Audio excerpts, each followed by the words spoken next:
Welcome to Shukla study point. आप सभी का स्वागत है आपके अपने YouTube channel Shukla study point में। मैं शिवम शुक्ला आप सभी दोस्तों का हार्दिक स्वागत करता हूं। आज का वीडियो जो है ये मध्यकालीन इतिहास के मॉडल पेपर को लेकर के है। 2023 की परीक्षाओं के लिए यह मॉडल पेपर होगा। आपको बता दूं बीए थर्ड ईयर में अगर आप हैं, मध्यकालीन इतिहास आपने लिया हुआ है तो आपको पेपर 1 के अंतर्गत इंडियन नेशनल मूवमेंट पढ़ना होता है, अर्थात भारतीय राष्ट्रीय आंदोलन पढ़ना होता है। और आपको बता दूं कि इसके अंतर्गत जो प्रश्न पूछे आते हैं इंडियन नेशनल मूवमेंट के पेपर वाले, यानी पेपर फर्स्ट में ही आपको पढ़ना होता है भारतीय राष्ट्रीय आंदोलन के बारे में। चूँकि भारतीय राष्ट्रीय आंदोलन आपका 1857 ईस्वी से ही शुरू होता है। 1857 की पहली क्रांति ही शुरू होती है, तो इसीलिए हम 1857 ईस्वी से लेकर के 1947 यानी जब तक भारत आज़ाद नहीं हो जाता है तब तक के इतिहास के बारे में हम पेपर 1 के अंतर्गत मध्यकालीन इतिहास में समझते हैं, बीए थर्ड ईयर के अंतर्गत। ठीक है, तो आइए उसी इंडियन नेशनल मूवमेंट से बनने वाले बहुत ही महत्वपूर्ण प्रश्नों को जानने का प्रयास करते हैं, उन पर चर्चा करने का प्रयास। बहुत ही महत्वपूर्ण प्रश्न है इसमें। बीए तृतीय वर्ष मध्यकालीन इतिहास, प्रथम प्रश्न पत्र, Indian national movement 1857 to 1947 AD, new model paper 2023, most important question answer. 3 खंडों में आपका पेपर बटा हुआ होता है। खंड आ, बा और सा। खंड आ से अति लघु उत्तरीय, बा से लघु उत्तरीय और सा से दीर्घ उत्तरीय टाइप के आपके प्रश्न पूछे जाते हैं। ठीक है, खंड आ की बात की जाए तो आ में जो प्रश्न आपके पूछे जाते हैं उसकी बात की जाए तो जो अति लघु उत्तरीय प्रश्न होते हैं उनकी संख्या 10 होती है, और 10 की संख्या में जो प्रश्न पूछे जाते हैं उनको करना कितना होता है, 10 के 10 प्रश्न, अर्थात सभी प्रश्न करने होते हैं।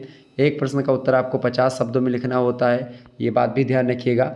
और कुल मिलाकर के आपको इसके लिए 2 अंक प्रदान किए जाते हैं। ठीक है, देखिए पहला प्रश्न आपकी स्क्रीन पर आ चुका है, उदारवादी विचारधारा। उदारवादी विचारधारा ऐसे लिख करके आपको ये छोड़ देगा प्रश्न, उदारवादी विचारधारा।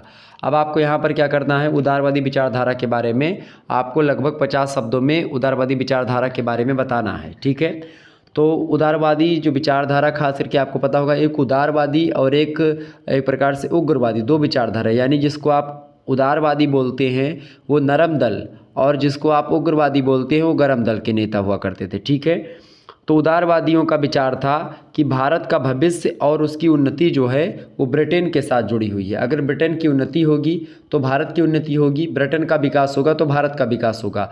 ऐसा उदारवादी नेता जो थे वो मान रहे थे, और ये शासकों से अनुनय विनय करके देश की उन्नति चाहते थे। ठीक है, उनका सहयोग किया जाए शासन में तभी वो हमारा सहयोग करेंगे, ऐसी मान्यता थी जो हमारे नरम दल के नेता थे, अर्थात जो उदारवादी नेता थे। तो उदारवादियों का विचार ये था कि भाई अगर हम उनसे तालमेल बनाए रखेंगे, जो ब्रिटेन के शासक हैं जो कि भारत पर इस समय शासन कर रहे हैं, उनसे हमारा तालमेल होना चाहिए और उनका सहयोग लेना चाहिए, हमको उनको सहयोग देना चाहिए दोनों मामलों में, तभी वो हमारा सहयोग देंगे, और जब हम उनको सहयोग करेंगे तभी वो हमको सहयोग देंगे। ठीक है, तो इस प्रकार की विचारधारा थी।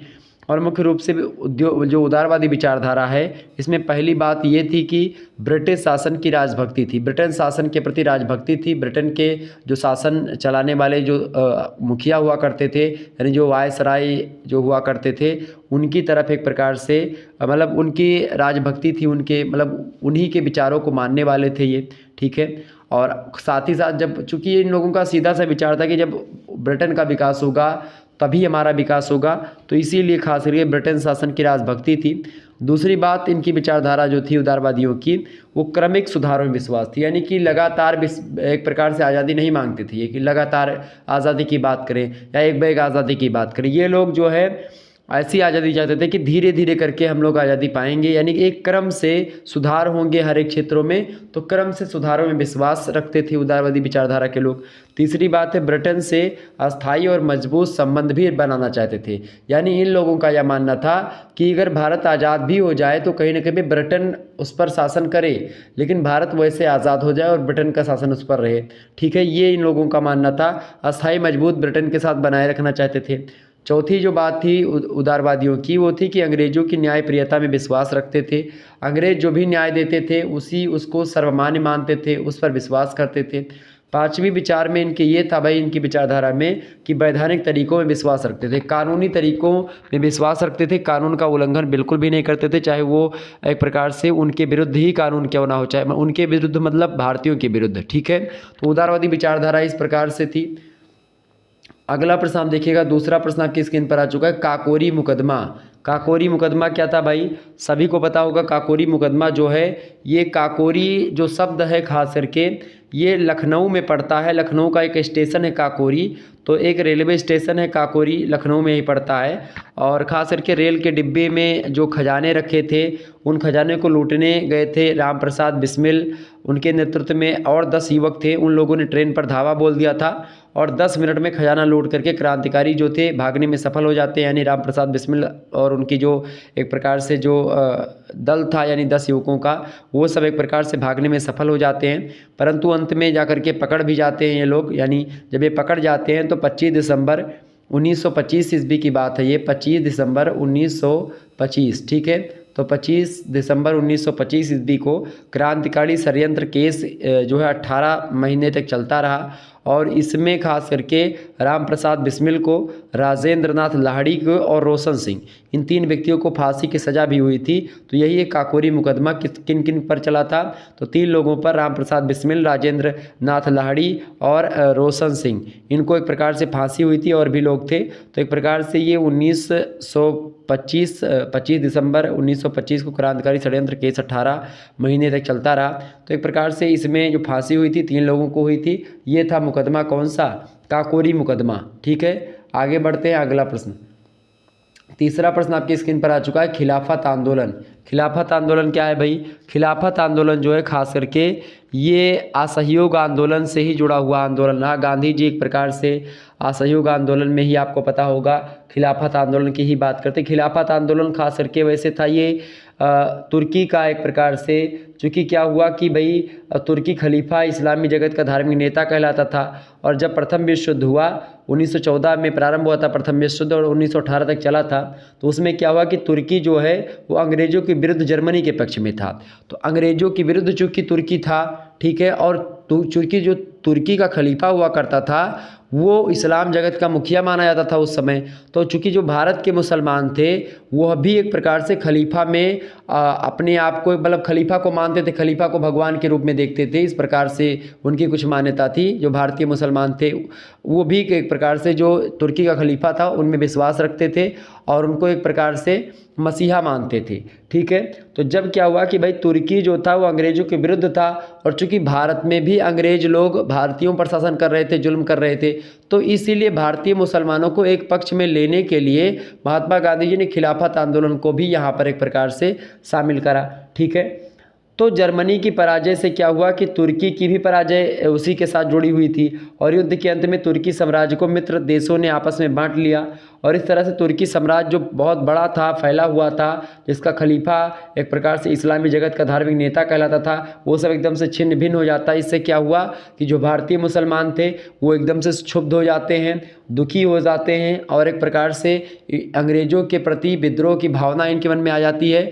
और महात्मा गांधी जी ने सोचा कि भाई इसका फ़ायदा तो उठाना चाहिए और इसीलिए खिलाफत आंदोलन को यहाँ पर भी प्रारंभ करवाने का प्रयास जो है महात्मा गांधी जी के नेतृत्व में, एक प्रकार से मुसलमानों को एक प्रकार से, मुसलमान चूँकि रुष्ट थे ही इंग्लैंड वालों से, तो इसी में एक प्रकार से ये भी आंदोलन शुरू हुआ था, ठीक है। समझ में आ गई चीज़ें, आगे बढ़ते हैं।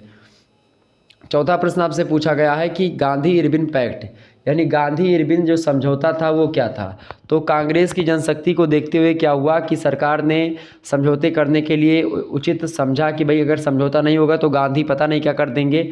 तो कहीं ना कहीं पे गांधी जी और कांग्रेस कार्य समिति के सदस्यों को छोड़ दिया गया और कार्य समिति ने गांधी जी को, वायसराय लॉर्ड इरविन थे, उनसे बातचीत करने का अधिकार दिया और अंतोगत्वा क्या हुआ, 5 मार्च 1931 को गांधी और इरविन के बीच में समझौता होता है। गांधी जी ने इसे अहिंसात्मक संग्राम की महत्वपूर्ण विजय भी बताया था। तो ये गांधी और इरविन के बीच में समझौता हुआ था, आपको पता होगा, गोलमेज सम्मेलन हुआ। उसके बाद में कहा गया कि भाई भीमराव अम्बेडकर गए, ये सब गए और ये गए थे, जिन्ना गए, अम्बेडकर गए। तो इन लोगों ने, अम्बेडकर ने कहा कि दलित लोग हमारे साथ हैं और जिन्ना ने कहा मुस्लिम हमारे साथ हैं, जबकि ना तो मुस्लिम जिन्ना के साथ उतरे थे, ना ही दलित भीमराव अम्बेडकर के साथ थे। सब दलित और मुस्लिम जो थे, हिंदू जो थे, जो भी थे, सब किसको मानते थे उस समय? गांधी जी। गांधी जी के अंदर नेतृत्व क्षमता बहुत ज़्यादा थी क्योंकि वो गीता के ज्ञानी थे। और आपको बता दूं, नेतृत्वकर्ता और गांधी जी जैसा एक प्रकार से उस समय पर प्रखर नेता मेरे हिसाब से कोई नहीं था, क्योंकि गांधी जी जो थे वो एक प्रकार से लोगों को अपनी तरफ आकर्षित करने में बहुत माहिर थे और इसी बात को लेकर के इरविन को समझौता करने पर मजबूर होना पड़ा। जब गांधी जी नहीं गए गोलमेज सम्मेलन में तो कहा कि भाई अगर गोलमेज सम्मेलन, तो वहाँ से पूछा ब्रिटेन के प्रधानमंत्री ने, अभी क्या बात है, क्यों नहीं, एक प्रकार से क्या हो रहा है यहाँ पर, तुम तो कह रहे हो गोलमेज सम्मेलन की बात कर रहे हो, ये कह रहे हैं कि भाई हमारे तरफ मुस्लिम हैं, वो कह रहे हैं हमारे तरफ दलित लोग हैं, और तो उधर जो है जो धरना कर रहे हैं वो लोग कौन हैं। तो फिर एक प्रकार से दोनों लोग एक प्रकार से वहाँ से कहे नहीं तो भाई बिना गांधी के कुछ हो नहीं सकता है। तो गांधी को एक प्रकार से अगर अलग हटा दिया जाए और सारे नेताओं को एक तरफ कर दिया जाए तो मेरे हिसाब से गांधी 50% जो है आंदोलनों को अपने चंगुल में जकड़े हुए थे उस समय। तो ये था गांधी का एक प्रकार से महत्व राष्ट्रीय आंदोलन में, इंडियन नेशनल मूवमेंट में। और आप देखिएगा कि जो ये आंदोलन हुआ, समझौता हुआ गांधी और इरविन के बीच में, ये कहीं ना कहीं पे इसमें कई सारी बातें कही गई हैं। वो कौन कौन सी बातें थी गांधी और इरविन के बीच में जो समझौता हुआ था, उसमें कई बातें कही गई हैं। ठीक है, पहली बात तो ये 5 मई 1931 को हुआ था। गांधी जी और वायसराय थे उस समय, लॉर्ड इरविन उनके बीच में हुआ था, एक समझौता था ये, और इसीलिए इसको गांधी इरविन समझौता कहते हैं। इसमें पहली बात ये बताई गई कि राजनीतिक बंदियों को रिहा कर दिया जाएगा, केवल उन्हीं लोगों को रिहा नहीं किया जाएगा जिनके विरुद्ध हिंसात्मक अपराध सिद्ध हो चुके हैं। ठीक है, दूसरी बात, सरकार अभी अध्यादेशों तथा चालू मुकदमों को वापस ले लेगी। तीसरी बात कही गई इस पैक्ट में, इस समझौते में, कि आंदोलन के दौरान जब्त की गई संपत्ति उनके स्वामियों को लौटा दी जाएगी। चौथी बात ये कही गई कि सरकार जो है ऐसे लोगों को बंदी नहीं बनाएगी जो शराब, अफीम और विदेशी वस्त्र की दुकानों पर शांतिपूर्ण तरीके से धरना देंगे। पांचवी बात इसमें ये कही गई कि सरकार जो होगी वो समुद्र के निकटवर्ती प्रदेशों में बिना नमक कर दिए नमक बनाने की आज्ञा देगी। छठी बात ये कही गई कि जिन सरकारी कर्मचारियों ने आंदोलन के दौरान नौकरियों से त्यागपत्र दिया था उन्हें नौकरियों में वापस लेने के लिए सहानुभूतिपूर्वक विचार किया जाएगा। वहीं सातवीं बात इस समझौते में ये कही गई कि कांग्रेस अपने सविनय अवज्ञा आंदोलन को स्थगित कर देगी। आठवीं बात ये कही गई मेरे भैया कि कांग्रेस जो होगी वो पुलिस के द्वारा की गई ज्यादतियों के लिए निष्पक्ष जांच की मांग नहीं करेगी। वहीं नवीं बात इस समझौते में ये कही गई कि कांग्रेस द्वितीय गोलमेज सम्मेलन में भाग लेगी, और चूंकि कांग्रेस ने द्वितीय गोलमेज सम्मेलन मतलब प्रथम गोलमेज सम्मेलन में भाग नहीं लिया था और इसीलिए जो है ये इरविन आया था यहाँ पर गांधी जी को मनाने के लिए। ठीक है, तो इसीलिए उसको समझौता करना पड़ा था, चूँकि प्रथम गोलमेज सम्मेलन में कांग्रेस की तरफ से कोई गया ही नहीं था। ठीक है, गांधी गए ही नहीं थे, गांधी जी को ही जाना था, गांधी जी नहीं गए थे, तो इसीलिए वो प्रथम गोलमेज सम्मेलन का कोई निष्कर्ष ही निकला, फ्लॉप हो गया वो। ये सब गए थे, तो जिन्ना गए थे, भीमराव अंबेडकर जी गए थे, और भी तमाम सारे लोग गए थे, लेकिन गांधी जी नहीं गए थे, कांग्रेस तरफ से कोई नहीं था। और उस समय कांग्रेस ही एक ऐसी पार्टी थी जो कि एक प्रकार से पूरे भारतीयों की पार्टी थी। ठीक है, बाकी मुस्लिम लीग ये सब एक प्रकार से बहुत कम क्षेत्रों में एक प्रकार से अपना प्रभुत्व कायम कर पाई थी, जबकि कांग्रेस जो था ये संपूर्ण भारतवर्ष को अपने चंगुल में जकड़े हुए था। ठीक है, आगे बढ़ते हैं। अगला क्वेश्चन साहब देखिएगा, 5वां प्रश्न आपकी स्क्रीन पर आ चुका है। सविनय अवज्ञा आंदोलन, साविनय अवज्ञा, सा विनय मतलब विनय के साथ हमको अवज्ञा करनी है, मतलब किसी प्रकार का कोई वो नहीं, विनय के साथ हमको अवज्ञा करनी। कैसे अवज्ञा माने क्या होता है कि अगर आप जो कहोगे उसको हम नहीं मानेंगे, विनय के साथ आपकी बातों को हम नकार देंगे। गांधी जी का यह आंदोलन जो है सविनय अवज्ञा आंदोलन बड़ा फेमस आंदोलन रहा है, आप सभी को पता होगा। सा विनय, विनय के साथ आंदोलन करना। ठीक है, और कैसा आंदोलन, उनकी आज्ञा को ना मानना, उनकी बातों को ना मानना। ठीक है, तो असहयोग आंदोलन जब असफल हो जाता है तो उसके बाद में गांधी जी शांत नहीं बैठते हैं, और अब उन्होंने क्या किया कि ब्रिटिश सरकार के द्वारा निर्धारित जो लगान था, जो मद्य निषेध था, जो नमक कर था, सैनिक व्यय संबंधी जो नीतियां थीं, उनके विरुद्ध क्या किया, सविनय अवज्ञा आंदोलन प्रारंभ कर दिया। मतलब इनको हम नहीं मानेंगे, विनय के साथ नहीं मानेंगे, मतलब कि उसमें कोई हम ये नहीं कहेंगे कि नहीं मानेंगे, हम विनयपूर्वक इसको अस्वीकार करते हैं। 12 मार्च 1930 को गांधी जी अपने चुने हुए 79 यानी 79 साथियों के साथ ब्रिटिश सरकार की अवज्ञा करने के लिए गुजरात के दांडी नामक स्थान से यह आंदोलन प्रारंभ करते हैं। मात्र 79 लोग जो है यहाँ से चलते हैं दांडी नामक स्थान से और समुद्र तक जाते हैं और नमक कर को तोड़ते हैं, नमक बनाते हैं और नमक कानून को भंग करते हैं और इस प्रकार से आप देखते हैं 79 लोग जब मात्र चलते हैं, उसके बाद में धीरे धीरे चलते गए और कहा जाता है कारवां चलता गया, यानी पीछे एक प्रकार से इतनी भीड़ पहुंच गई थी उस समय। ये चलते गए, लोगों को पता लगा भाई गांधी आ रहे हैं, गांधी आ रहे हैं, गांधी आ रहे हैं, और ऐसे ऐसे करते करते पूरा एक प्रकार से क्या हुआ, पूरा भारतवर्ष की भीड़ लग रहा था कि गांधी जी के पीछे चल रही है। तो एक प्रकार से वो लखोटिया टेक लाठी ले करके और एक धोती पहने हैं, उसी धोती को ओढ़ करके गांधी जी एक प्रकार चलते गए और एक प्रकार से पीछे लाखों की संख्या में भीड़ इकट्ठी हो गई। आप सोचो, एक अकेला भूखा नंगा फकीर, बहुत सारे लोगों ने गांधी जी को कहा, लेकिन आप सोचो उसके अंदर इतना टैलेंट, इतनी नेतृत्व की प्रतिभा कि वो देखिए पूरे भारतवर्ष को अपने पीछे चलाने रहा है।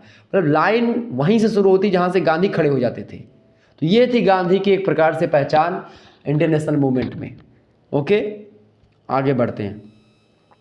अगला प्रश्न आप देखिएगा, छठा प्रश्न है साइमन कमीशन। साइमन कमीशन क्या था भाई? साइमन कमीशन की बात की जाए तो 1927 ईस्वी में सर जॉन साइमन जो थे वो कमीशन के नेतृत्व, मतलब इनके कमीशन में मतलब जो सर जॉन साइमन कमीशन थे उनके नेतृत्व में एक आयोग की स्थापना करी गई। और चूंकि इन्होंने इस आंदोलन का नेतृत्व किया था, इस कमीशन का नेतृत्व किया था किसने? सर जॉन साइमन ने, और इसीलिए इसका नाम सर जॉन मतलब साइमन कमीशन पड़ा। और इस आयोग को यह कार्य सौंपा गया था ब्रिटेन के द्वारा कि इस बात का पता लगाया जाए कि भारत में जो उत्तरदायी शासन है उसकी स्थापना हो सकती है कि नहीं हो सकती, इस बात का पता लगाओ। इसीलिए साइमन कमीशन जो है भारत में भेजा गया। और इस कमीशन में एक भी भारतीय नहीं था। इसका चारों ओर विरोध हुआ, इसका बहिष्कार हुआ, साइमन कमीशन वापस जाओ के नारे लगातार चलने लगे।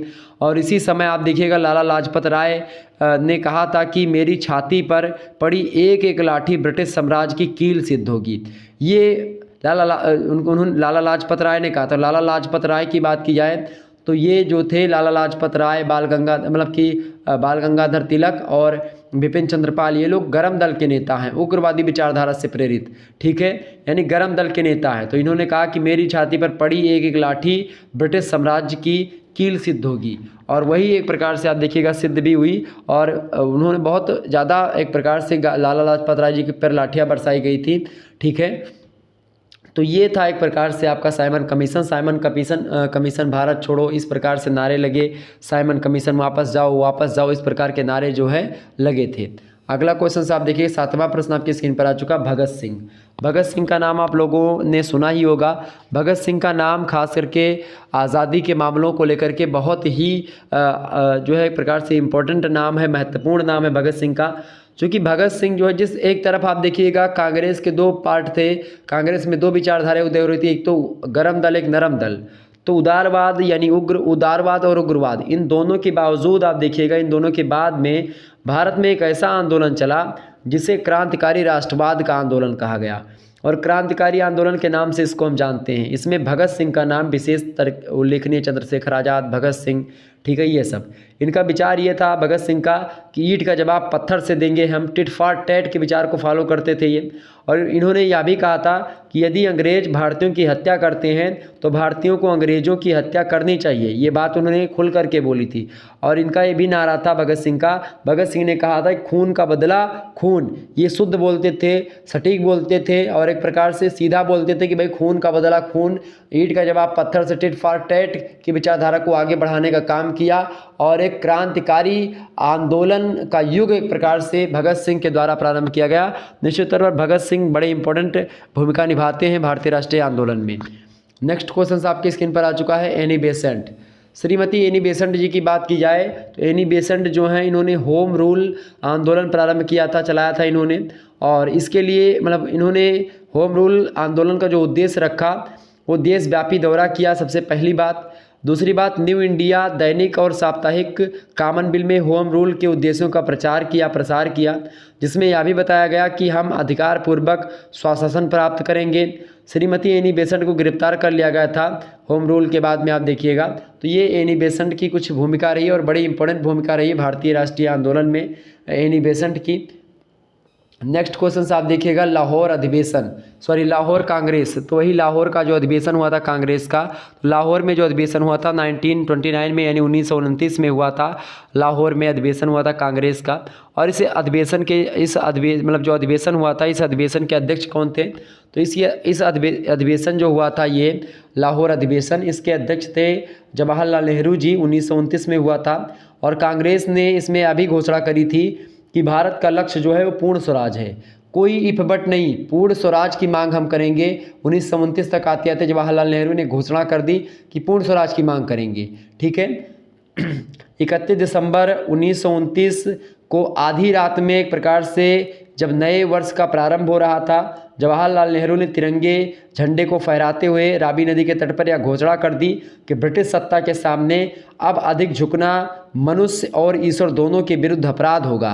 अगर हम ब्रिटिश सत्ता के समक्ष और झुकेंगे तो ये ईश्वर के खिलाफ भी अपराध होगा और मनुष्य के खिलाफ भी अपराध होगा। यानी अगर हम ऐसा करेंगे तो एक प्रकार से ये अपराध ही है, ये गलत होगा। अगर हम इनके समक्ष और झुकेंगे, हमको अब झुकना नहीं है। और इससे क्या हुआ, जब इन बातों को एक प्रकार से जो कांग्रेस के हेड नेता उस समय अध्यक्ष थे उन्होंने बताई, तो जनता में संघर्ष की भावना उमड़ने लगी, राष्ट्रवाद की भावना प्रबल होने लगी। और लोगों ने क्या किया, लोगों ने एक प्रकार से पूर्ण स्वराज के नारे को लेकर के अपना एक प्रकार से वर्चस्व जमाने का प्रारंभ किया। और यहीं से पूर्ण स्वराज की मांग जो है और तीव्र होती है। और अंग्रेजों को अब ये लगने लगता है कि भाई भारतीय अब जो है पूर्ण स्वराज लेकर के ही रहेंगे, उनके मन में ये बातें खटकने लगती हैं। तो ये था लाहौर का अधिवेशन जो कि कांग्रेस का हुआ था, जवाहरलाल नेहरू इस अधिवेशन के अध्यक्ष थे। आगे बढ़ते हैं। 10वां क्वेश्चन से आप देखिएगा चौरी चौरा की घटना। चौरी चौरा की घटना की अगर बात की है तो चौरी चौरा जो है ये उत्तर प्रदेश के देवरिया जिले में पड़ता है, चौरी चौरा गांव। और ख़ास करके जब भारत में किसान आंदोलन तेज़ी पर था, इसी बीच में हुआ था, खास करके देवरिया में, देवरिया ज़िले में चौरी चौरा स्थान पर गांव था पहले चौरी चौरा। तो वहाँ पर 3000 किसानों ने क्या किया था, विशाल प्रदर्शन किया था, बड़ा प्रदर्शन था।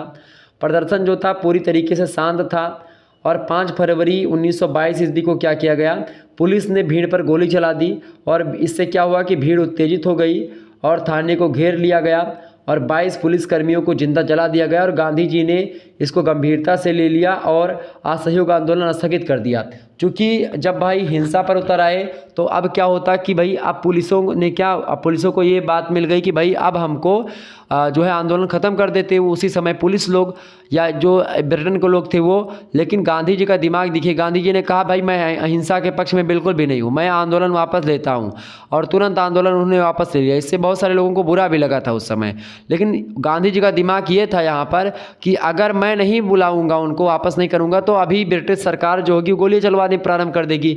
ब्रिटिश के जो सैनिक हैं या जो ब्रिटेन के शासक हैं वो लोग गोलियां चलाना प्रारंभ कर देंगे, या कह करके कि भाई हिंसात्मक कार्रवाई आपने करी है। जो शांतिपूर्वक धरना अभी तक दे रहे थे, यही तो चाहते थे सरकार के लोग कि अगर बीच में अगर कोई इधर उधर हुआ, 2-3 अराजक तत्व हो गए, पथराव हुआ या इधर उधर का कोई बदतमीजी या हिंसात्मक कार्रवाई होती है जो आंदोलनकारी होते हैं उनके बीच से, तो फिर क्या होता है, लाठीचार्ज होती सीधा। तो इस पर गोलियां भी चलाई गई थी। तो इसलिए गांधी जी ने कहा कि भाई इससे क्या होगा, जनधन की हानि ही होगी और लोग दोबारा से फिर आंदोलन करने के लिए सक्षम नहीं रह पाएंगे। और गांधी जी ने इसीलिए आंदोलन को वापस ले लिया। इससे क्या हुआ कि जनता भी बच गई और एक प्रकार से क्या हुआ कि दिक्कत का सामना भी नहीं करना पड़ा। तो फिर से आंदोलन को लेकर के फिर दूसरे आंदोलन की नींव उन्होंने सोचनी प्रारंभ कर दी कि भाई अब अगला आंदोलन क्या होगा। तो ये था गांधी का विचार। ठीक है, तो ये चौरी चौरा की घटना आपकी समझ में आ गई। आगे बढ़ते और भी चीज़ों को जानने का प्रयास करते हैं। तो इस प्रकार से हमने लोगों ने बहुत सारे प्रश्नों को समझा। और अगला प्रश्न आपकी स्क्रीन पर आ चुका है। सभी प्रश्न करने हैं आपको खंड बा के 200 शब्दों में इन प्रश्नों के उत्तर को आपको लिखना है। बात ध्यान रखिएगा, बहुत ही इंपॉर्टेंट प्रश्न है ये। ठीक है, 10-10 नंबर के एक प्रश्न है। पहला प्रश्न है स्वदेशी आंदोलन पर प्रकाश डालिए, अथवा करके आपको प्रश्न दिया गया, अगस्त प्रस्ताव से आप क्या समझते हैं इसको बताएं। ठीक है, बढ़िया प्रश्न है। देखिए पहला प्रश्न आपकी स्क्रीन पर आ चुका है, स्वदेशी आंदोलन पर प्रकाश डालिए। स्वदेशी आंदोलन क्या था भाई? स्वदेशी आंदोलन की अगर बात की जाए तो स्वदेशी आंदोलन जो था यह आधिकारिक रूप से बंगाल विभाजन जब हुआ था 16 अक्टूबर 1905 उसी समय लागू हुआ था। और इसकी घोषणा से ऐसा प्रबल राजनीतिक तूफान उठा जिससे क्या हुआ कि विभिन्न विचारधाराओं वाले लोगों और राजनीतिक नेताओं को एक मंच पर ला करके खड़ा कर दिया। रातों रात क्या हुआ, वंदे मातरम संपूर्ण देश का राष्ट्रगान बन गया। जिस दिन विभाजन लागू हुआ 16 अक्टूबर 1905 को, जब बंग भंग हुआ, बंगाल का विभाजन हुआ, तो उसी समय क्या हुआ, उस दिन को बंगाल में शोक दिवस के रूप में मनाया जाने लगा। जिस दिन बंगाल का विभाजन हुआ, पूर्वी बंगाल और पश्चिमी बंगाल में बांट दिया गया था। जो पूर्वी बंगाल था वो बांग्लादेश बन गया, जो पश्चिम बंगाल था वो आज का बंगाल है ही, पश्चिम बंगाल। तो रविन्द्रनाथ टैगोर के सुझाव पर विभाजन दिवस को एक प्रकार से राखी बंधन दिवस के रूप में भी मनाया गया। और बंगाल विभाजन का प्रबल रूप से विरोध करने के लिए क्या हुआ कि ब्रिटिश माल का बहिष्कार करने लगे जनता जो थी, और इसका निर्णय लिया लोगों ने। और इससे जल्दी क्या हुआ कि बहुत ही जल्दी क्या हुआ, स्वदेशी आंदोलन ने पर्याप्त शक्तिशाली का रूप धारण कर लिया। और जब विदेशी माल का बहिष्कार हो गया तो स्वदेशी माल का एक प्रकार से क्या हुआ, प्रमोशन हुआ। इससे क्या हुआ कि स्वदेशी की भावना से प्रेरित स्वदेशी वस्त्रों की बढ़ती हुई मांग को पूरा करने के लिए बम्बई की कपड़ा मिलों ने अतिरिक्त समय में उत्पादन किया। और इस तरीके से क्या हुआ, आंदोलन में विद्यार्थियों ने अहम भूमिका निभाई। स्वदेशी आंदोलन की एक अन्य विशेषता, इस आंदोलन के दौरान अनेक औद्योगिक हड़तालों का आयोजन भी था एक प्रकार से ये। तो कहीं ना कहीं पे इससे क्या हुआ, स्वदेशी आंदोलन जो था, इससे क्या हुआ, स्वदेशी वस्तुएं बिकने लगी। विदेशी माल का बहिष्कार हो जाने से क्या हुआ, अंग्रेजों को एक प्रकार से जड़ से, यानी उनकी आर्थिक संपत्ति को कहीं ना कहीं पे ठेस पहुंचने लगी। वो जो कमा खा रहे थे उन पर, उनकी रोजी रोटी पर एक प्रकार से एक ऐसी तीखी लात पड़ी इस आंदोलन से, जिससे एक प्रकार से वो झिलमिला गए एकदम से ब्रिटिश। तो ये था एक प्रकार से स्वदेशी आंदोलन, जिसके कारण से क्या हुआ, जिसके कारण से एक प्रकार से भारतीयों में राष्ट्रवाद की भावना प्रबल हुई, एकता की भावना तो प्रबल हुई जहाँ एक तरफ, वहीं दूसरी तरफ क्या हुआ, ब्रिटिश को आर्थिक नुकसान भी हुआ। अगला क्वेश्चन आप देखिएगा, अगस्त प्रस्ताव से आप क्या समझते हैं? व्हाट इज़ अगस्त प्रस्ताव? अगस्त प्रस्ताव क्या था भाई? तो विंस्टन चर्चिल की जो व्यंग्योक्ति के बावजूद क्या हुआ कि सरकार को कांग्रेस से अनुमति प्राप्त करके भारतीयों को संतुष्ट करने के लिए वायसराय थे उस समय जो है लिन लिथगो, उन्होंने 8 अगस्त 1940 को अपना अगस्त प्रस्ताव प्रस्तुत किया कि भाई इससे जनता हमारे फेवर में हो। उन्होंने अगस्त प्रस्ताव पारित किया। अगस्त प्रस्ताव में क्या कहा गया? पहली बात इसमें ये कही गई कि ब्रिटिश सरकार का उद्देश्य क्या है, भारत में औपनिवेशिक स्वराज की स्थापना करना। पहली बात कही कि ब्रिटिश औपनिवेशिक स्वराज, यानी स्वराज तो होगा, भारत के लोग जो होंगे वो भारत में शासन जरूर करेंगे, लेकिन उन भारत के लोगों पर जो शासन कर रहे होंगे उन पर अधिकार किसका होगा? ब्रिटेन के शासकों का होगा, ब्रिटेन का होगा। यानी ब्रिटेन एक प्रकार से ब्रिटेन के औपनिवेश में भारत एक रूपी एक प्रकार से देश फले फूलेगा, ये एक प्रकार से इसमें कही गई। दूसरी बात ये बताई गई कि गवर्नर जनरल की सलाहकार समिति का विस्तार करके अधिक संख्या में भारतीयों को स्थान दिया जाएगा। ये एक प्रकार से बातें बताई गई अगस्त प्रस्ताव में। तीसरी बात अगस्त प्रस्ताव में ये कही गई कि अल्पसंख्यकों की स्वीकृति के अभाव में यानी कमी में सरकार किसी भी संवैधानिक परिवर्तन को लागू नहीं करेगी और ना ही सरकार सख्ती के द्वारा उन अल्पसंख्यकों को दबाने का प्रयास करेगी या दबाएगी। तो ये बात कही गई, यानी अल्पसंख्यकों को दबाने का प्रयास बिल्कुल भी नहीं किया जाएगा। चौथी बात अगस्त प्रस्ताव में ये कही गई कि युद्ध की समाप्ति के पश्चात सभी वर्गों एवं राजनीतिक दलों के प्रतिनिधियों की एक सभा बुला करके संवैधानिक विकास की समस्या पर विचार किया जाएगा। यह बात भी अगस्त प्रस्ताव में बताई गई। पांचवी बात अगस्त प्रस्ताव में यह बताई गई कि युद्ध संबंधी जो विषय हैं उन विषयों पर सरकार को सलाह देने के लिए युद्ध सलाहकार समिति बनाई जाएगी, जिसमें भारतीयों को भी शामिल किया जाएगा। और इस प्रकार से ब्रिटिश सरकार क्या करेगी, भारत में औपनिवेशिक स्वराज की स्थापना करेगी, ऐसा माना था। 8 अगस्त 1940 को ये प्रस्ताव जारी हुआ था। किस डेट को? 8 अगस्त 1940 को। ठीक है, डेट ध्यान रखिएगा। तो इस प्रकार से ये चीज़ें क्लियर हो गई आपकी। तो ये है आपका अगस्त प्रस्ताव, जिसके बारे में हमने आपको बताया। दूसरा क्वेश्चन आप देखिएगा, प्रश्न है भारत के स्वतंत्रता आंदोलन में CR दास एवं उनकी स्वराज पार्टी की भूमिका का मूल्यांकन कीजिए। बढ़िया प्रश्न है। और अथवा करके आपको प्रश्न दिया गया है 1857 की क्रांति के परिणामों का परीक्षण कीजिए। दोनों प्रश्नों में से एक ही प्रश्न करना, लेकिन हम दोनों पर चर्चा करेंगे। ठीक है, तो आप चाहें तो ये भी कर सकते हैं एग्जाम में, और चाहें तो उसके नीचे वाला भी कर सकते हैं। तो इसी प्रकार से आपको मिलेगा। देखिए प्रश्न है आपका दूसरा कि भारत के स्वतंत्रता आंदोलन में CR दास एवं उनकी स्वराज पार्टी की भूमिका का मूल्यांकन कैसे किया जाए। तो असहयोग आंदोलन जब समाप्त हो गया उसके बाद में आप देखिएगा कांग्रेस में फूट पड़ जाती है। देश बंधु चित्तरंजन दास जो थे, जिनको एक प्रकार से CR दास बोलते हैं, चित्तरंजन दास और मोतीलाल नेहरू कांग्रेस से अलग हो जाते हैं। और इनका विचार था कि केंद्रीय और प्रांतीय सभाओं से अलग होना बुद्धिमानी नहीं है। उनमें भाग लेकर के अड़ंगा नीति के द्वारा नीतियों की आलोचना करके सरकारी कार्य में बाधा उपस्थित करना आवश्यक है। और इसी उद्देश्य को ध्यान में रख करके इन दोनों नेताओं ने 1922 ईस्वी में क्या किया, स्वराज दल की स्थापना करी। देशबंधु चित्तरंजन दास उसके अध्यक्ष बनते हैं और मोतीलाल नेहरू दल के सचिव बनते हैं, और सचिवों में सबसे प्रमुख सचिव थे ये मोतीलाल नेहरू। तो इस प्रकार से मोतीलाल नेहरू के साथ में मिलकर के CR दास ने स्वराज पार्टी का गठन किया।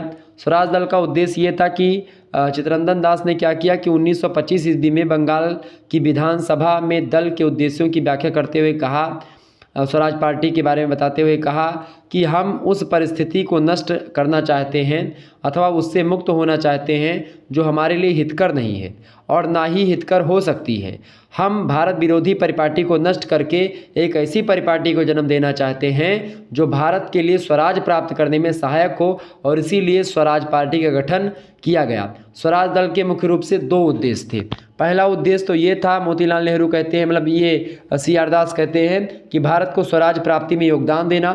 दूसरी बात, ब्रिटिश साम्राज्यवादी परिपाटी का अंत करना। ये 2 मुख्य उद्देश्य थे स्वराज पार्टी का गठन के। ठीक है, स्वराज दल के सिद्धांत क्या थे? 3 सिद्धांत थे इसके स्वराज दल के। पहला सिद्धांत था चुनाव लड़ना, दूसरा सिद्धांत था सरकार की आलोचना करना, तीसरा सिद्धांत था धीरे धीरे काउंसिलों पर अपना अधिकार करना। ये 3 सिद्धांत थे। इन्हीं 3 सिद्धांतों पर ये स्वराज दल जो है आगे बढ़ा। स्वराज दल के कार्यक्रम भी हुए, कई सारे कार्यक्रम हुए। स्वराज दल का कार्यक्रम, पहला कार्यक्रम था कि विधानमंडलों में बजट को स्वीकार किया गया। दूसरी बात, उन समस्त कानूनों और प्रस्तावों का विरोध किया गया जिनके द्वारा ब्रिटिश शासन को दृढ़ बनाया जा सकता था, तो उसका भी विरोध किया। इसके अलावा सरकारी समितियों में भाग लेना और वहाँ पर साम्राज्यवादी नीतियों में बाधा डालना, जो साम्राज्यवादी नीति थी ब्रिटेन की, उस नीति को खिलाफ करने का प्रयास करना। चौथी बात, आवश्यकता पड़ने पर विधानमंडलों की सदस्यता से त्यागपत्र भी देना, यह भी उद्देश्य रहा, यह भी एक प्रकार से कार्यक्रम रहा। 5वां कार्यक्रम जो रहा है स्वराज पार्टी का, वो रहा है कि विधानमंडलों के बाहर कांग्रेस के रचनात्मक कार्यों में भाग लेकर के देश को स्वतंत्र बनाने में योगदान देना। स्वराज दल की असफलता क्यों हुई, इसका भी कई सारा रीज़न आ चुकी। 1923 के चुनाव में स्वराज दल को आश्चर्यजनक सफलता प्राप्त होती है। बंगाल और मध्य प्रांत में आप देखिएगा उसे पूर्ण बहुमत प्राप्त हुआ। केंद्रीय विधानमंडल में उसे 145 स्थानों में से 45 स्थान मिला। बंगाल में विधानमंडल में आप देखिएगा इस दल के नेता चित्तरंजन दास थे, और केंद्रीय विधानमंडल में इस दल के नेता मोतीलाल नेहरू थे। और चित्तरंजन दास की मृत्यु हो जाती 1925 ईस्वी में, और जब मृत्यु हो जाती है उसके बाद में 1926 ईस्वी में इस दल का पतन हो जाता है। चूँकि मृत्यु हो गई मुखिया की ही, तो फिर कोई मतलब नहीं रह जाता है। ठीक है, तो कहते हैं कि एक जुलाहा भी मतलब कि जो है जुलाहा बिना, मतलब क्या बोलते हैं, एक नाविक बिना 900 जुलाहा डूब करके मर जाते हैं। ठीक है, मतलब एक नाव चलाने वाला अगर ना हो तो एक प्रकार से जो उस पर व्यापारी बैठे हुए हैं, चाहे जितने मात्रा में हो, अगर वो नाव चलाना कोई नहीं जानते तो फिर डूब करके मर ही जाएंगे, फिर बचना कहाँ है। तो उसी प्रकार से नेतृत्व, जब तक नेतृत्व नहीं रहेगा अच्छा, तब तक कुछ नहीं हो पाएगा। और 1857 की क्रांति का भी एक कारण था नेतृत्व का अभाव। ठीक है, अगला क्वेश्चन आप देखिएगा आर करके आपको दिया गया है, 1857 की क्रांति के परिणामों का परीक्षण कीजिए। बढ़िया प्रश्न है, परीक्षा की दृष्टि से आपके पूछा गया है, इंपॉर्टेंट प्रश्न है, और इस प्रश्न को ध्यान रखिएगा, परीक्षा में ये प्रश्न आ सकता है। ओके, फटाफट से आप बताने का प्रयास करेंगे। प्रश्न क्या है भाई? प्रश्न आपसे पूछा जा रहा है, क्या प्रश्न है कि 1857 का जो क्रांति हुई थी उसका परिणाम जो हुआ था उसका परीक्षण कीजिए। तो 1857 की क्रांति के परिणामों की अगर बात की जाए तो 1857 का जो विद्रोह हुआ था, या जो क्रांति हुई थी, या जो स्वतंत्रता संग्राम हुआ था प्रथम, उसके कारण ब्रिटिश जनता का ध्यान जो है भारत की तरफ खींचा और उसने कंपनी के शासन का अंत करने का निश्चय किया। ब्राइट महोदय ने कहा कि इस प्रश्न पर ब्रिटिश राष्ट्र की आत्मा जाग उठती है और उसने ईस्ट इंडिया कंपनी को तोड़ देने का निर्णय किया। कंपनी को तोड़ करके भारत का शासन ब्रिटिश राज के अधीन कर दिया गया। और इस आंदोलन के बाद में क्या हुआ कि अंग्रेज़ों और भारतीयों में आपसी घृणा उत्पन्न हो जाती है। अंग्रेज़ों ने भारतीयों से मिलना जुलना बहुत कम कर दिया था और इसीलिए दोनों के मध्य खाई चौड़ी होती गई धीरे धीरे। अंग्रेज़ों का क्या था कि भाई भारतीयों पर से विश्वास बिल्कुल उठ गया था।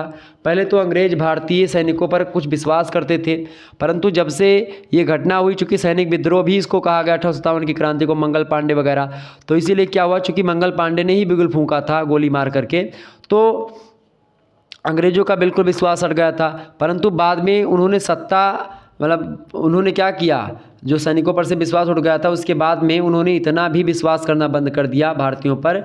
इसलिए क्या हुआ कि बाद में अंग्रेज़ों ने भारतीयों को काफ़ी समय तक कहीं भी किसी महत्वपूर्ण स्थान पर ना लगाने की नीति को अपनाया। और जब ऐसी स्थिति क्रिएट हुई तो भारतीय सेना को पुनर्गठित किया गया, अंग्रेजी सेना और अधिकारियों की संख्या बढ़ा दी गई।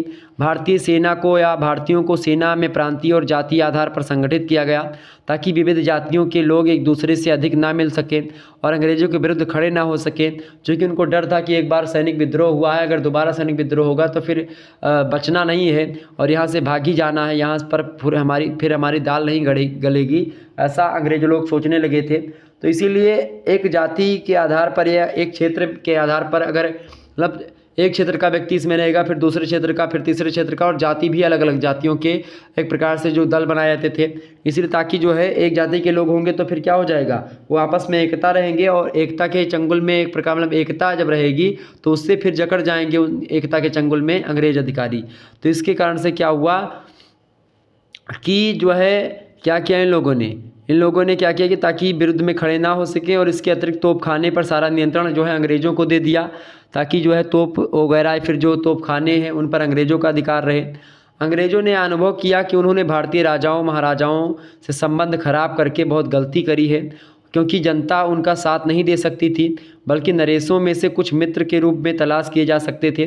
और इसीलिए महारानी विक्टोरिया ने क्या किया कि उनको विश्वास दिलाया कि भविष्य में उनके राज्य को अंग्रेजी साम्राज्य में नहीं मिलाया जाएगा और अंग्रेजी सरकार उनके मान सम्मान की रक्षा करेगी, ऐसा महारानी विक्टोरिया ने कहा भी। और इसका परिणाम ये हुआ कि भविष्य में देसी राजाओं तथा अंग्रेज़ों में गठजोड़ हो जाता है और देसी राजाओं की आंतरिक विद्रोहों से रक्षा की जिम्मेदारी अंग्रेज़ों ने संभाल ली और देसी रियासतों के शासक भोग विलास में लीन हो जाते हैं। और दोनों ने मिल करके यानी खास करके भारतीय राष्ट्रवाद की प्रगति को रोकने का पूरा प्रयत्न किया। एक तो देसी राजा महाराजा जो थे उन्होंने, और एक अंग्रेज अधिकारी, तो इन लोगों ने मिलकर के क्या किया, भारतीय जनता को खूब लूटा। ठीक है, और ये एक प्रकार से ये भी एक राजनीति ही थी ब्रिटेन के सरकार के द्वारा भारत पर शासन करने की। ठीक है, जो कंपनी थी उसका शासन किसके पास चला जाता है, ब्रिटिश क्राउन के पास। तो 1857 की क्रांति के कुछ परिणाम हैं जो कि मैंने आपको बताए। आगे बढ़ते हैं, अगला क्वेश्चन आपकी स्क्रीन पर आ चुका, सभी लोग देखने का प्रयास करेंगे। अगला प्रश्न, तीसरा नंबर प्रश्न आप देखिएगा। प्रश्न है गोलमेज सम्मेलनों पर एक टिप्पणी लिखिए। गोलमेज सम्मेलन, गोलमेज सम्मेलन के बारे में मैंने आपको बताया भी था। तो गोलमेज सम्मेलन 2 हुए हैं। अंग्रेजी सरकार का विचार था कि कांग्रेस के जो अग्रणी नेता हैं उन नेताओं को बंदी बनाने से स्वतंत्रता आंदोलन जो होगा वो स्थगित हो जाएगा। परंतु क्या हुआ कि अंग्रेजी सरकार को सफलता इसमें नहीं मिलती है कि भाई अब अगर बंदी बना लेंगे, अगर जो नेतृत्वकर्ता नेता हैं खास करके जो आंदोलन चला रहे हैं उनको अगर हम बंदी बना लें या उनको जेल में बंद कर दें तो इससे आंदोलन बंद हो जाएगा। लेकिन उसमें सफलता जब नहीं मिलती अंग्रेज अधिकारियों को, तो उन्होंने क्या किया, इरविन के प्रयत्नों से लंदन गोलमेज सम्मेलनों का आयोजन हुआ लंदन में, और जिसका उद्देश्य भारत समस्या का समाधान खोजना था। इस सम्मेलन की अध्यक्षता किसने करी थी, प्रधानमंत्री थे उस समय ब्रिटेन के मैकडोनाल्ड, उन्होंने करी थी। कांग्रेस ने इस सम्मेलन में भाग नहीं लिया था, प्रथम गोलमेज सम्मेलन में, और इंग्लैंड की सरकार भारतीय समस्या का समाधान बिना कांग्रेस प्रतिनिधियों के करना चाहती थी। और इसका कारण ये था कि भाई भीमराव अम्बेडकर और क्या नाम है जिन्ना कह रहे थे कि भाई हम आ रहे हैं, हमारी बातों को या मतलब हम प्रतिनिधित्व कर रहे हैं भारतीयों का। तो इस मामले को लेकर के वो गए थे, लेकिन क्या हुआ कि उन लोगों ने कहा कि भाई बिना गांधी के कुछ हो ही नहीं सकता। तो कहीं ना कहीं पे इंग्लैंड की सरकार भारतीय समस्या का समाधान करना चाहती थी, और वो भी बिना कांग्रेस की। और इसी कारण से क्या हुआ, डॉक्टर राजेंद्र प्रसाद ने इसे बिना दूल्हे के होने वाला विवाह कहा। राजेंद्र प्रसाद जो कि प्रथम राष्ट्रपति थे, उन्होंने कहा कि भाई अगर गांधी नहीं जाएगा या कांग्रेस के कोई नेता नहीं जाएंगे तो इसका मतलब है बिना दूल्हे की बारात चली गई। ठीक है, तो इस प्रकार से जो लोग गए थे बिना दूल्हे की बारात, जिस प्रकार से अगर दूल्हा नहीं ले जाओ बारात में तो क्या हाल होती है, बेइज्जती ही होगी। तो उसी प्रकार से क्या हुआ, इन दोनों की बेइज्जती हो गई, और भी लोग थे उन सभी की बेइज्जती हुई कि भाई क्या क्या करने के लिए, बिना कांग्रेस की कैसे होगा। इरविन की बेइज्जती हुई, खूब घनघोर बेइज्जती हुई, और कहा गया, डांट पड़ी मैकडोनाल्ड की कि भाई मैकडोनाल्ड ने कहा कि जाओ गांधी को बुला करके लाओ, किसी भी हालत में गांधी होना चाहिए यहाँ पर, कांग्रेस का बिना मतलब कांग्रेस अगर नहीं होगी तो फिर दिक्कत है इसमें। क्योंकि उनको लगा कि बिना कांग्रेस के हमारा काम आगे नहीं बढ़ पाएगा। और इंग्लैंड की सरकार जो थी खास करके वो एक प्रकार से बोली कि भाई बिना कांग्रेस के कुछ होने वाला नहीं है। तो गांधी इरविन समझौते में गांधी जी ने द्वितीय गोलमेज सम्मेलन में भाग लेने स्वीकार कर लिया और इस सम्मेलन की अध्यक्षता इरविन के स्थान पर लॉर्ड विलिंगटन ने किया था। यह सम्मेलन लगभग 3 माह तक चला, जो द्वितीय था गोलमेज सम्मेलन, जिसमें गांधी जी ही प्रमुख वक्ता थे। और इस सम्मेलन में गांधी जी ने सांप्रदायिक एकता कायम करने के लिए सराहनीय प्रयास किया, किंतु अंग्रेज़ों की सांप्रदायिकता बढ़ाने की चालों के आगे उन्हें सफलता न मिल सकी। फिर तृतीय गोलमेज सम्मेलन हुआ 17 नवंबर 1932 को, और इसी ईस्वी में 24 दिसंबर 1932 तक चला। और इस सम्मेलन में वे भारतीय प्रतिनिधि आमंत्रित किए गए जो सरकार के समर्थक और उदारवादी थे। और इस सम्मेलन में प्रथम और द्वितीय सम्मेलनों के प्रस्तावों को अंतिम रूप दिया गया। और इस अवसर पर तेज बहादुर सप्रू ने कहा कि सरकार जो संविधान बनाने जा रही है उसे ऐसा होना चाहिए जो भारतीयों को मान्य हो। लेकिन क्या होता है कि ये भी एक प्रकार से फ्लॉप ही जाता है। तो कुल मिला करके गोल मेज सम्मेलन का मतलब होता है गोल गोल मेज होती थी और उसके चारों तरफ क्या होते थे, लोग बैठे होते थे। इस प्रकार का मतलब उसमें गोल मेज सम्मेलन का सीधा सा मतलब होता है कि ना कोई बड़ा ना कोई छोटा। अगर लंबी मेज है एक प्रकार से और सम्मेलन हुआ है तो इधर कोई व्यक्ति बैठेगा तो ये हेड माना जाएगा और इधर किनारे किनारे जो लोग बैठेंगे। लेकिन जब गोल मेज होती है तो गोल मेज सम्मेलन में क्या होता है कि किनारे किनारे चौतरफा ऐसे कुर्सी लगी होती है। तो इसमें क्या होता है, सभी की निगाहें सभी पर पड़ती है बराबर, और इसके अलावा कोई छोटा कोई बड़ा नहीं होता है। ये समानता दिखाती है गोल मेज, ठीक है, इसीलिए सम्मेलन होता था। और करके आपको अथवा प्रश्न आपको दिया गया है। दूसरा प्रश्न आप देखिएगा, प्रश्न आपको दिया गया है कौन सा भाई, प्रश्न आपको दिया गया है भारत में किसान आंदोलन का वर्णन कीजिए। बढ़िया प्रश्न है, आपकी परीक्षा में प्रश्न आ सकता है, ये बात ध्यान रखिएगा। किसके बारे में प्रश्न है, भारत में जो किसान आंदोलन हो रहे थे। तो किसान आंदोलन की अगर मैं बात करूं तो भारत में जो किसान आंदोलन था, सबसे पहला आंदोलन जो था वो था आदिवासियों का विद्रोह, ठीक है। आदिवासियों में आप देखिएगा असम जो राज्य है उसमें खासी जाति जो है उसने आंदोलन किया। मणिपुर और त्रिपुरा की जो कुकी जाति है उसने आंदोलन करा।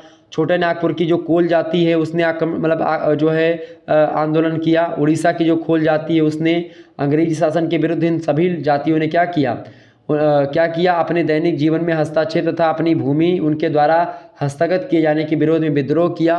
तो ये पहला आंदोलन एक प्रकार से किसान आंदोलन का जो इन लोगों ने किया, जनजातियों ने किया, आदिवासियों ने किया। दूसरी बात, संथाल जाति का जो विद्रोह हुआ, संथाल जाति ने क्या किया, 1855 से 56 ईस्वी में यह विद्रोह हुआ कि खास करके संथाल जाति का जो विद्रोह हुआ था 1855 और 56 में हुआ था। और इस विद्रोह का मुख्य कारण था जमींदारों और साहूकारों के द्वारा उनकी भूमि का अपहरण कर लिया गया था। और इस कारण से क्या हुआ, इनकी विद्रोह को किसान विद्रोह माना जा सकता है। क्योंकि क्या हुआ कि जमींदार लोग जो थे वही एक प्रकार से सभी के खेतों को हड़प लेते हैं और एक प्रकार से फिर क्या होता है कि जो छोटे किसान हैं भूमिहीन हो जाते हैं, और इस कारण से आंदोलन हुआ संथाल जाति का। तीसरा आंदोलन जो किसान आंदोलन में आप शामिल कर सकते हैं वो था नील आंदोलन। जो नील आंदोलन था इसकी अगर बात की जाए तो नील आंदोलन जो हुआ था ये एक प्रकार से जब बहुत से अवकाश प्राप्त यूरोपियनों ने बंगाल और बिहार में नील की खेती करनी प्रारंभ कर दी। जब छुट्टी मिली, बहुत सारे जो यूरोपीय लोग थे, ब्रिटेन के जो लोग थे, उनको बहुत सारी छुट्टियां मिली जो अधिकारी थे, तो लोगों ने सोचा नील की खेती करी जाए। यहाँ पर नील की खेती करना प्रारंभ कर दी। और उनमें क्या हुआ, कुछ अपनी भूमि पर खेती करते थे और कुछ किसानों की भूमि पर ठेके पर ले लेते थे किसानों की भूमि को, यानी बटैया, ठीक है, जिसको बोलते हैं। तो ठेके पर भूमि ले लिया और ले लिया करते थे और उनको किराया वगैरह देते थे, ठीक है। और उनका व्यवहार किसान मजदूरों और ख़ास करके किसानों के प्रति दासों जैसा था। और वो लोग एक प्रकार से नहीं समझते कि भाई भूमि का मालिक किसान है, वो उनको एक प्रकार से एकदम नौकर की भांति ट्रीट करते थे, उनकी इच्छा के अनुरूप कार्य करते थे। और इस पर वे किसानों की फसलों को जला भी दिया करते थे, उनके घरों को जला देते थे अगर जैसा अंग्रेज कहते थे वैसा नहीं करते थे। तो अंत में क्या हुआ कि विष्णुचरण विश्वास और दिगंबर विश्वास नामक 2 भाइयों ने क्या किया, किसानों को संगठित किया और संगठित करके खेती ना करने के लिए तैयार कर लिया सभी को, भाई खेती ही नहीं करेंगे हम। और कालांतर में यह आंदोलन गांव-गांव में फैल गया और नील की खेती करने के लिए मना कर दिया गया इसमें, ठीक है। तो ये था नील विद्रोह जो कि किसान आंदोलन था ये। चौथा आंदोलन जो था किसानों का वो था पूर्वी बंगाल में। बंगाल में जो आप देखिएगा बड़े बड़े जमींदार अपने किसानों पर अत्याचार करते थे और उनसे अधिक लगान वसूल करते थे। जमींदार लोग छोटे किसानों से उनको तंग करते रहते थे। तो हुआ क्या कि 1872 से 76 ईस्वी के दौरान किसानों ने आंदोलन चलाया कि वे कर नहीं देंगे अब। यद्यपि यह विद्रोह दबा दिया गया था और इसी के साथ साथ पंजाब किसान आंदोलन हुआ, इसके अलावा चंपारण का सत्याग्रह हुआ, खेड़ा सत्याग्रह हुआ, ये सब किसान आंदोलन ही हुए हैं। ये सब पंजाब किसान आंदोलन, चंपारण सत्याग्रह, खेड़ा सत्याग्रह, पूर्वी बंगाल आंदोलन, नील विद्रोह, संथाल जाति का विद्रोह, आदिवासियों का विद्रोह, ये सब किसान आंदोलन है। और इसके परिणाम स्वरूप क्या हो, द्वितीय विश्व युद्ध आरंभ होने पर भी किसान आंदोलन में कोई रुकावट नहीं आती है। युद्ध समाप्ति के उपरांत भारत में गरीब किसानों में नई जागृति आती है और कहीं ना कहीं किसान आंदोलन की भी भूमिका रही। भारतीय राष्ट्रीय आंदोलन में एक महत्वपूर्ण भूमिका किसान आंदोलन निभाता है, ठीक है, आज़ादी के क्षेत्र में भी। अगला प्रश्न आप देखिएगा, चौथा प्रश्न आपकी स्क्रीन पर आ चुका है। क्रिप्स मिशन भारत में क्यों आया था, बताएं। क्रिप्स मिशन भारत में क्यों आया था, बताने का प्रयास करेंगे। बढ़िया प्रश्न है। क्रिप्स मिशन भारत में क्यों आया था भाई, तो क्रिप्स मिशन की बात की जाए तो क्रिप्स मिशन जो था वो भारत में क्यों आया था, तो भारत की जो तत्कालीन स्थिति थी उसको देखते हुए अगर देखा जाए तो चीन के राष्ट्रपति थे च्वांग काई शेक, अमेरिका के राष्ट्रपति थे रूजवेल्ट और ऑस्ट्रेलिया के दबाव के कारण से भारत की समस्या पर विचार करने व सुलझाने के लिए सर स्टेफोर्ड क्रिप्स को भारत भेजा गया। ये समाजवादी विचारधारा से प्रभावित था स्टेफोर्ड क्रिप्स और 23 मार्च 1942 को दिल्ली पहुंचा क्रिप्स जो था स्टेफोर्ड क्रिप्स। और इसने क्या किया, कांग्रेस, मुस्लिम लीग, हिंदू महासभा, हरिजन, राजाओं और उदारवादी नेताओं के विचार इन सभी के बीच में इन सभी से विचार विमर्श किया और 30 मार्च 1942 को कुछ प्रस्तावों की घोषणा करी, ठीक है। क्रिप्स मिशन में क्या घोषणा की गई और क्या की गई कि भाई इस योजना के 2 भाग थे उस समय। पहले भाग में द्वितीय विश्व युद्ध की समाप्ति के पश्चात भारत में डोमिनियन स्थापित करने की योजना थी और इस मांग में कहा गया कि युद्ध की समाप्ति पर एक निर्वाचित संविधान सभा के द्वारा नवीन संविधान की रूपरेखा तैयार की जाएगी और इस प्रकार रचित नवीन संविधान को इंग्लैंड की सरकार इन शर्तों के साथ स्वीकार करेगी कि यदि कोई प्रांत उसे स्वीकार ना करे तो वह संविधान उस पर बाध्य नहीं होगा। यदि कोई प्रांत पूर्ण स्वतंत्रता चाहे तो सरकार को कोई आपत्ति इसमें नहीं होगी तथा नवीन संविधान को तैयारी करने वाली संविधान सभा तथा इंग्लैंड में एक संधि होगी जिसमें अंग्रेजी सरकार द्वारा जो धार्मिक और जो जातीय अल्पसंख्यक हैं उनको दिए जाएंगे आश्वासनों का वर्णन होगा, ये बात बताई गई। यदि कोई भारतीय राज्य यानी रियासत जो है नए भारतीय संविधान को स्वीकार करना चाहती है तो उसे अंग्रेजों के साथ एक नवीन संधि करनी होगी और क्रिप्स मिशन क्रिप्स के द्वारा घोषित योजना के दूसरे भाग में युद्धकालीन व्यवस्था का उल्लेख था। 1935 ईस्वी के संविधान में परिवर्तन नहीं किया गया था, ये क्रिप्स मिशन था। तो क्रिप्स मिशन जो भारत आया था वो खास करके भारत की स्थिति को सुधारने के लिए आया था, क्योंकि इस समय भारत में क्या था भाई, भारत में कांग्रेस, मुस्लिम लीग, हिंदू महासभा, हरिजन, राजा महाराजा और उदारवादी, ये तमाम प्रकार की विचारधाराएं उदय हो रही थी। इन सभी को एक सूत्र में बांधना और इन सभी सूत्र में क्या बांधना, एक प्रकार से नीति कुछ और ही थी लेकिन बताया था कि भाई कि इनको सभी को एक सूत्र में बांधने का प्रयास या भारत को स्वतंत्रता को लेकर के एक नए संविधान के बारे में बताई, उनकी स्वतंत्रता और भाईचारे की बात को आगे बढ़ाने का एक प्रकार से प्रस्ताव, ये था क्रिप्स मिशन, ठीक है। स्टेफोर्ड क्रिप्स के नेतृत्व में ये भारत में आया था। अगला प्रश्न है 1942 ईस्वी के भारत छोड़ो आंदोलन के कारणों का विश्लेषण कीजिए। तो 1942 ईस्वी में भारत छोड़ो आंदोलन जो चला इसके कई कारण थे। क्रिप्स मिशन की असफलता और क्रिप्स के द्वारा कांग्रेस को असफलता के लिए जिम्मेदार ठहराए जाने के परिणाम स्वरूप क्या हुआ, भारतीयों को अत्यंत निराशा होती है और इस योजना से यह स्पष्ट हो गया कि सांप्रदायिकता को आड़ बना करके इंग्लैंड की जो सरकार है वो भारत को स्वतंत्रता नहीं देना चाहती है। और गांधी जी को अब तक द्वितीय विश्व युद्ध में अंग्रेजों को ही सहायता दी जाने के पक्ष में गांधी जी थे कि भाई अगर द्वितीय विश्व युद्ध में हम अंग्रेजों की सहायता करेंगे तो हो सकता है ये हमको आज़ाद कर दें, हमको छोड़ दें। और इससे अपने विचारों से और अपनी नीतियों में परिवर्तन लाते हैं गांधी जी और विवश होते हैं गांधी जी अपने विचारों में परिवर्तन लाने के लिए। और उन्होंने अब नारा दिया अंग्रेजों को लेकर के, कहा कि अंग्रेजों भारत छोड़ो। ये नारा जो है 1942 ईस्वी में महात्मा गांधी जी के द्वारा दिया गया भारत छोड़ने के को लेकर के कि अंग्रेजों भारत छोड़ो। गांधी जी ने अपने विचारों या उद्गारों को व्यक्त करते हुए हरिजन में लिखा, हरिजन जो पत्रिका थी उनके उसमें लिखा कि अंग्रेजों भारत को जापान के लिए मत छोड़ो अपितु भारत को भारतीयों के लिए व्यवस्थित रूप से छोड़ जाओ। उन्होंने मुक्त रूप से लिखा, उन्होंने पुनः लिखा महात्मा गांधी जी ने कि भारत को भगवान के भरोसे छोड़ दो, यदि यह असंभव है तो उसे अराजकता के भंवर में छोड़ दो। मतलब कि कोई राजा नहीं होगा भारत का तो भी चलेगा, अराजकता रहेगी तो भी चलेगा, लेकिन तुम यहाँ से अब चले जाओ, कुल मिलाकर के अंग्रेजों भारत छोड़ो। अब ये गांधी जी कहने लगते हैं। और गांधी का यह विचार था कि यदि स्वतंत्रता मतलब यदि भारत स्वतंत्र हो जाएगा तो भारत को जापान से कोई खतरा नहीं रहेगा, क्योंकि जापान की शत्रुता इंग्लैंड से थी, भारत से नहीं थी। और भारतीयों में क्या हुआ कि बढ़ते हुए असंतोष का कारण जो था वो बर्मा और मलेशिया से जो भागे भारतीय थे उनके प्रति खास करके अंग्रेज़ों का दुर्व्यवहार, युद्ध के कारण आवश्यक वस्तुओं का उपलब्ध न होना, मूल्यों में असाधारण वृद्धि व पूर्वी बंगाल में भय व आतंक का शासन भी था। पंडित जवाहरलाल नेहरू ने लिखा है कि सारी परंपराएं और छल कपट जो साधारणता शासन के कार्यों को ढके रहते हैं दूर कर दिए गए हैं और केवल नग्न शक्ति सत्ता का प्रतीक बन गई है। और अंतोगत्वा गांधी जी ने पुनः आंदोलन प्रारंभ करने का निर्णय लिया।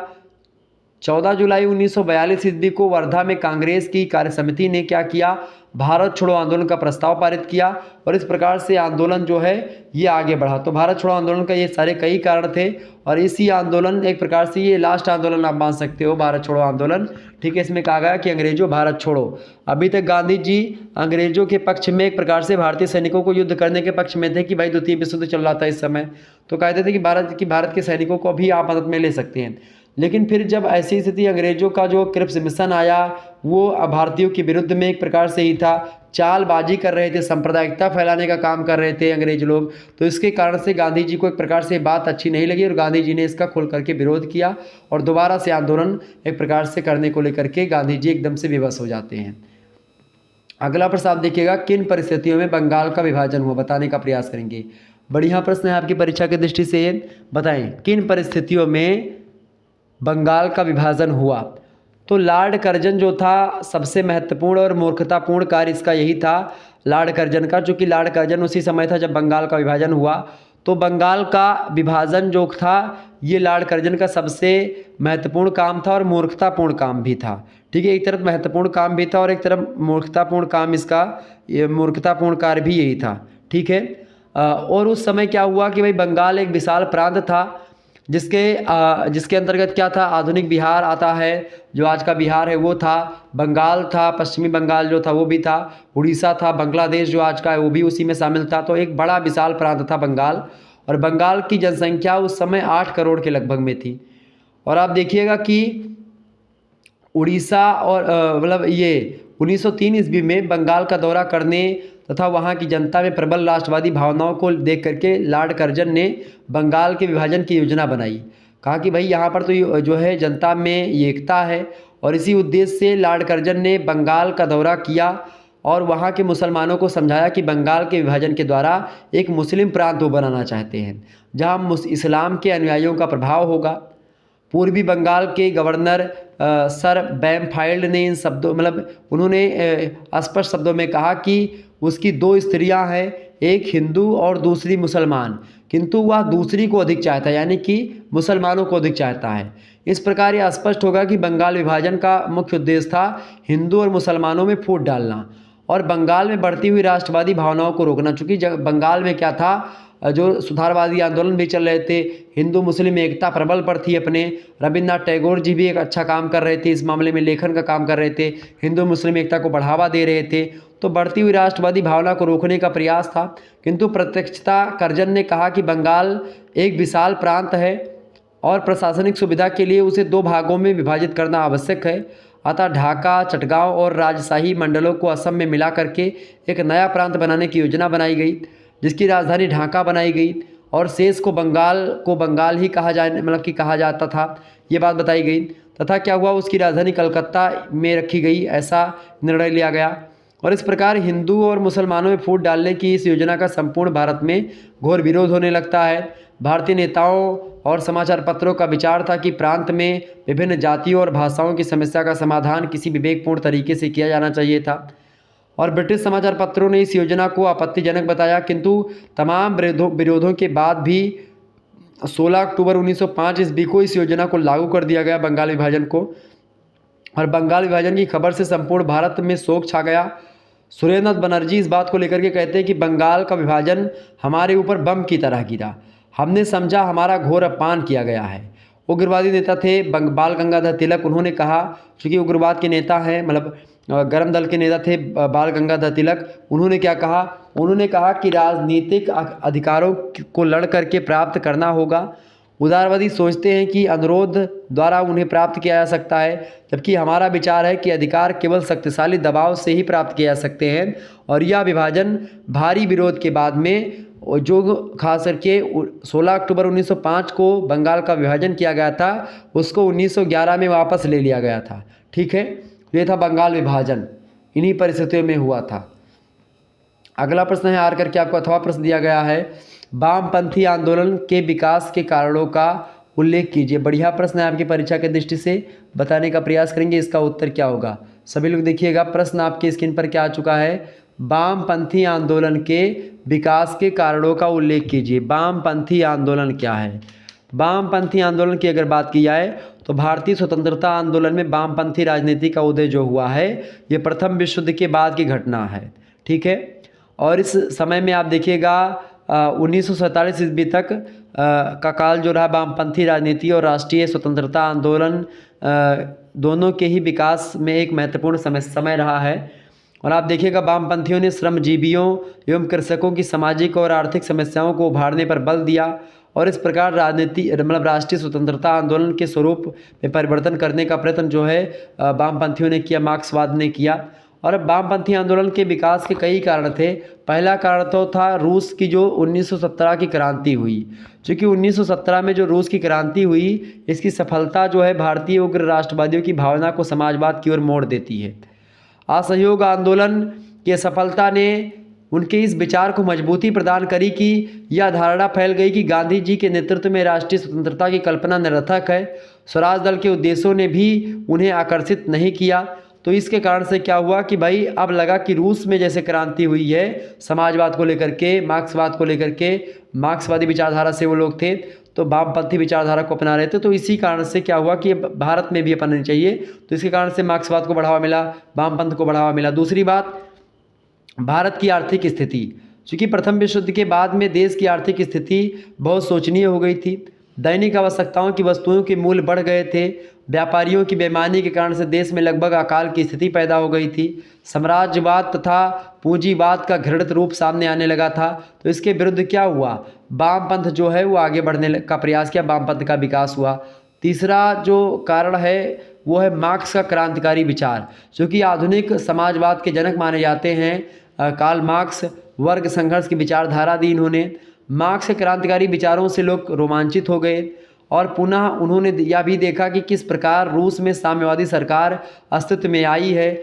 और इन सामाजिक और आर्थिक विचारों से बुद्धिजीवी वर्ग जो था भारत का, राजनीतिक जो नेता लोग थे, उन नेताओं ने आतंकी थे, उन आतंकियों ने, और श्रमिकों में उथल पुथल मच जाती है मार्क्स के विचारों के आ जाने से।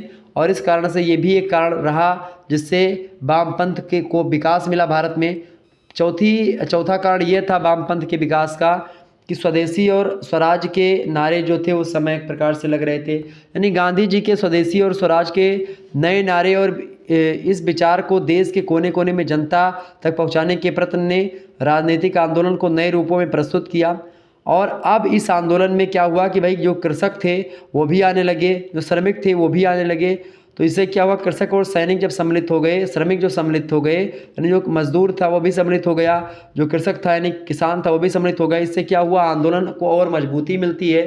ठीक है, और इससे क्या होता है कि शिक्षित वर्ग जो उदारवादी नीतियों में विश्वास खो बैठा था, वह भी अब एक प्रकार से इसी विचारों को अपनाने लगा, जिससे अब बेकारी स्पष्ट रूप से दिखाई पड़ रही थी। अब इस ओर झुक गया था मार्क्सवाद की तरफ सभी का ध्यान। और इन सभी कारणों से भारत में अनेक ऐसे व्यक्ति हो गए जिन्होंने आर्थिक समानता, वर्ग संघर्ष, शोषण के विरुद्ध विद्रोह, इन सभी की बातें आरंभ कर दी। और इनमें से कुछ ऐसे व्यक्ति थे जो साम्यवाद से प्रभावित थे, जिन्होंने रूस में के साम्यवादियों से सहायता लेकर के भारत में साम्यवाद के प्रसार का प्रयत्न किया, और उन्होंने भारतीय साम्यवादी दल का निर्माण किया। इनमें कुछ ऐसे भी व्यक्ति थे जिनकी अवधारणा बन गई कि भारतीय स्वतंत्रता संग्राम का मुख्य उद्देश्य भारत में समाजवादी समाज की स्थापना होनी चाहिए। और वे बहुत समय तक अखिल भारतीय कांग्रेस के साथ रहे, परंतु अंत में उन्होंने कांग्रेस से अलग होकर के समाजवादी दल की स्थापना करी। ये दोनों विचारधाराएं वामपंथी विचारधाराएं कहलाईं और दोनों के नेतृत्व में जो प्रयत्न साम्यवाद और समाजवाद की स्थापना के लिए किए गए वे वामपंथी आंदोलन कहलाए। तो एक प्रकार से ये वामपंथी आंदोलन थे और इसके विकास के ये सारे कारण थे जो हमने आपको बताए। तो इस प्रकार से आप लोगों ने बहुत सारे प्रश्नों को समझा और जाना। आइए और भी आगे बढ़ने का प्रयास करते हैं और दीर्घ उत्तरीय प्रश्नों को समझने का प्रयास करते हैं।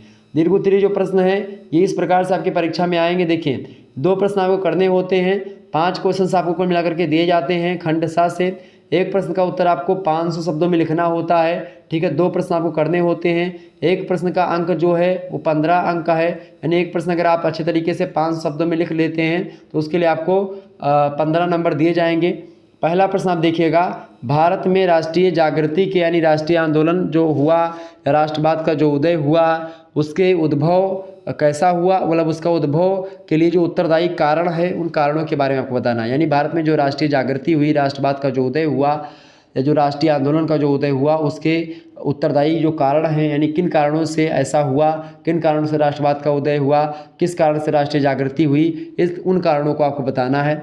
वहीं अगला प्रश्न आपसे पूछा गया एग्जाम में पूछा सकता है कि राष्ट्रीय आंदोलन में तिलक की भूमिका की समीक्षा कीजिए। तो भारतीय राष्ट्रीय आंदोलन में जो बाल गंगाधर तिलक जी हैं इनकी क्या भूमिका थी, इसको आपको बताना था। वहीं अगला प्रश्न आपसे पूछा गया, तीसरा नंबर प्रश्न आप देखिएगा, 1947 ईस्वी में भारत विभाजन के लिए उत्तरदायी परिस्थितियों का विश्लेषण कीजिए। बहुत ही इंपॉर्टेंट प्रश्न है, ये प्रश्न स्टार बना रहा हूँ, आपकी परीक्षा में आने वाला है, ये बात ध्यान रखिएगा। और यही चौथा प्रश्न तो एकदम से कन्फर्म है आएगा, भारतीय राष्ट्रीय कांग्रेस की स्थापना में उत्तरदायी परिस्थितियों का वर्णन कीजिए। भारतीय राष्ट्रीय कांग्रेस यानी इंडियन नेशनल कांग्रेस से ये प्रश्न हमेशा आता रहता है, तो इस प्रश्न को रख लीजिएगा। हो सकता है आती लघु उत्तरीय में भी भारतीय राष्ट्रीय कांग्रेस को लेकर के प्रश्न ना जाए, तो ध्यान रखिएगा। बाकी 2022 का मॉडल पेपर और 2023 का महासंग्राम वीडियो ऑलरेडी अवेलेबल है। पेपर 1 का आप देख लीजिएगा, पेपर 1, 2, 3 तीनों का आप देख लीजिएगा, ठीक है। तो 1947 में भारत विभाजन के लिए जो उत्तरदायी यानी जो भारत का विभाजन हुआ पाकिस्तान और भारत के रूप में, उसके लिए जो परिस्थितियाँ थी उन परिस्थितियों को आपको बताना था। भारतीय राष्ट्रीय कांग्रेस की स्थापना में जो उत्तरदायी परिस्थितियाँ थी उसको आपको बताना था। वहीं अगला प्रश्न आपसे पूछा जा सकता है, उग्रवाद नरमवादियों के विचारों और कार्यों के विरुद्ध एक प्रतिक्रिया थी, ये कथन है, इस कथन की आपको समीक्षा करनी है। तो ये भी बढ़िया प्रश्न है, क्योंकि उग्रवाद जो है नरमवादियों के विचारों और कार्यों के विरुद्ध में एक प्रतिक्रिया ही थी। क्योंकि नरमवादी जो थे, नरम दल के जो नेता थे, वो ब्रिटिश शासन के प्रति निष्ठावान थे और इसी निष्ठा को कहीं ना कहीं पे ख़त्म करने का काम कर रहे थे उग्रवादी।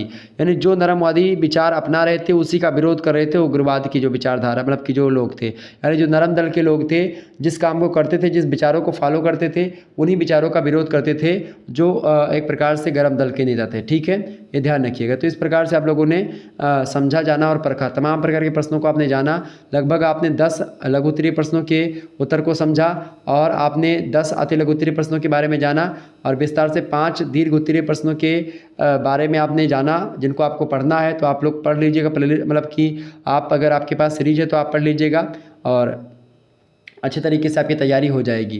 वीडियो को 2 से 3 बार देख लीजिएगा, आपका काम हो जाना है। प्लेलिस्ट में और भी वीडियोस पड़ी हुई हैं, उनको भी देख लीजिएगा। धन्यवाद, मिलते हैं नेक्स्ट वीडियो में, तब तक के लिए जय हिंद, जय भारत। आप सभी का बहुत बहुत धन्यवाद हमारे से जुड़ने के लिए। Good night, all of you, बहुत बहुत धन्यवाद।